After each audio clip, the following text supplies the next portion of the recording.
ভিডিওতে আমরা শিখব অন্তরকরণের সাম এবং ডিফারেন্স রুল। প্রথমে ফর্মুলাটা লিখি। যদি যদি এভাবে থাকে DD X of F plus G, তার মানে আলাদা আলাদাভাবে অন্তরকরণ করে সেটাকে যোগ করতে হবে। অথবা এটা এভাবেও লেখা যায় এফ প্রাইম প্লাস জি প্রাইম। এফ প্রাইম দেখলেই বোঝা যাবে যে এটাকে অন্তরকরণ করা হয়েছে, এবং জি প্রাইম দেখলে বোঝা যাবে যে জিকে অন্তরকরণ করা হয়েছে। যদি এফ ইকুয়াল টু হয় x square, G equal to হয় 3x, তার মানে অন্তরকরণ করতেছি এক্স স্কোয়ার প্লাস 3xকে। এটাকে এফ ধরে এটাকে জি ধরে, তার মানে কি করতে হবে, প্রথমে অন্তরকরণ করতে হবে এক্স স্কোয়ারকে, তারপরে অন্তরকরণ করতে হবে 3xকে। প্রথমে এভাবে ভেঙে ভেঙে প্র্যাকটিস করে পরে যখন একটু সহজ লাগবে বিষয়টা, তখন আমরা একেবারেই করতে পারবো। আচ্ছা, তাহলে এটাকে কি করতে হবে, আমরা জানি পাওয়ার রুল মানে হচ্ছে পাওয়ারটা সামনে আসবে 2, সামনে আসবে এক্স, 2 থেকে 1 বিয়োগ যাবে, প্লাস এটাকে করলে কি হবে, এটা যেহেতু এক্সের সাথে 3 কনস্ট্যান্ট মাল্টিপ্লাই হয়ে আছে, তার মানে শুধু 3 হবে।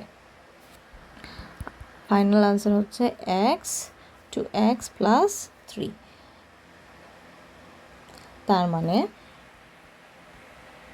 এক্স স্কোয়ার প্লাস 3xকে এক্সের সাপেক্ষে অন্তরকরণ করলে আনসার হচ্ছে 2x প্লাস 3। ডিফারেন্স রুলও সেম। যদি ডিডি এক্স যদি এটা মাইনাস আকারে থাকে তাহলে কি করতে হবে, প্রথমে এক্সকে অন্তর্করণ করতে হবে, মাইনাস করতে হবে জি, ডিডি এক্স অফ জি, মানে হচ্ছে এফ প্রাইম মাইনাস জি প্রাইম। যদি এটা হয় এরকম, যদি আমাদেরকে অন্তরকরণ করতে বলে এক্স কিউব মাইনাস 2x, তাহলে আমরা কি করব, DD X of x cube minus DD X of 2x। আচ্ছা, আমরা জানি কি এটা হচ্ছে পাওয়ার রুলে পড়ে যায়, তাহলে পাওয়ার রুলের 3টা সামনে চলে আসবে, তারপরে এক্স পাওয়ার থেকে 1 বিয়োগ, মাইনাস এটা এক্সের সাথে 2 সহগ আকারে আছে, সো এটা হবে শুধু 2।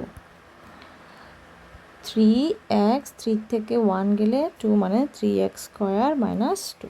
তার মানে আমাদের আনসার হলো DD X of x cube minus 2x is equal two 3x square minus 2। যদি আমাদের কাছে একটা ফাংশন থাকে total cost is equal two 100 plus 5q plus 2q square, যদি এটা থাকে এক্স কিউব মাইনাস 2x, এটার পরিবর্তে যদি আমাদের কাছে এরকম একটা ফাংশন থাকে, তাহলে আমরা কি করব, এবং বলা আছে মার্জিনাল কস্ট বের করো, এমসি বের করো।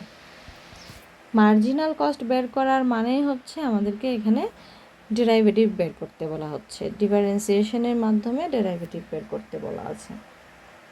আচ্ছা, তাহলে আমরা এটাকে কিভাবে বের করব, আমরা জানি ডিডি, এখানে কি এক্স লিখবো নাকি কিউ লিখবো, অবশ্যই কিউ লিখবো কারণ এখানে আমাদের এক্স নেই। তাহলে DD Q of TC, DD Q of TC মানে কি, DD Q of 100 plus 5q plus 2q square. আমরা কি জানি প্রত্যেকটাকে আলাদা আলাদাভাবে ডিফারেন্সিয়েট করতে হবে। এখন আমরা তো একটু আগে প্র্যাকটিস করলাম, এখন আলাদা আলাদাভাবে না করে আমরা একেবারে যদি করি,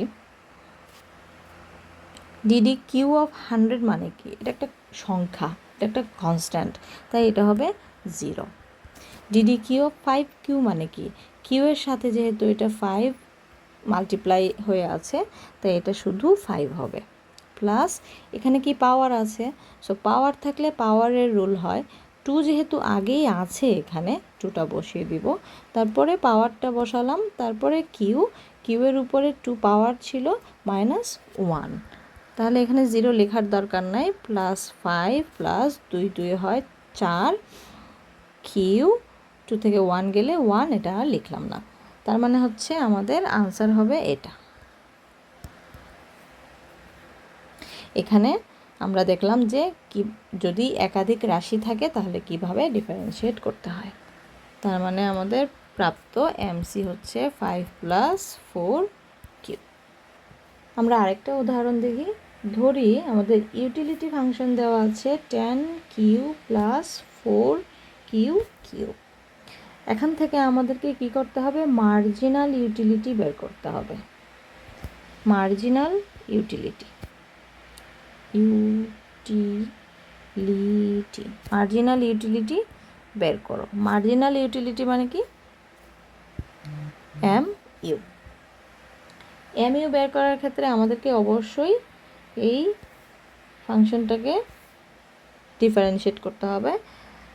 তার মানে এই যে এটা আমরা কিসের সাপেক্ষে করব? কিউ এর সাপেক্ষে, কারণ এখানে কিউ দেওয়া আছে। Q of U is equal to DT Q of 10q² + 4q3। আচ্ছা, এটাকে যদি প্রথমে করি তাহলে 10 তো আগেই আছে, থাকুক। 2টা পাওয়ার আকারে আছে, সামনে আসবে। কিউ এর উপরে 2 - 1, পাওয়ার যাই থাকুক তার থেকে -1। তারপরে আমরা প্লাস দিব, 4টা আগের থেকেই আছে। 3টা পাওয়ার আকারে আছে, সামনে নিয়ে আসবো। তারপরে কিউ পাওয়ার থেকে -1, তাহলে কত থাকলো? 10 2q, 2 থেকে 1 গেলে 1 লিখবো না, প্লাস 3 4 হচ্ছে 12, সরি এখানে 20 হবে। 10 দুগুণে 20 হওয়ার কথা। 10 দুগুণে 20 হবে।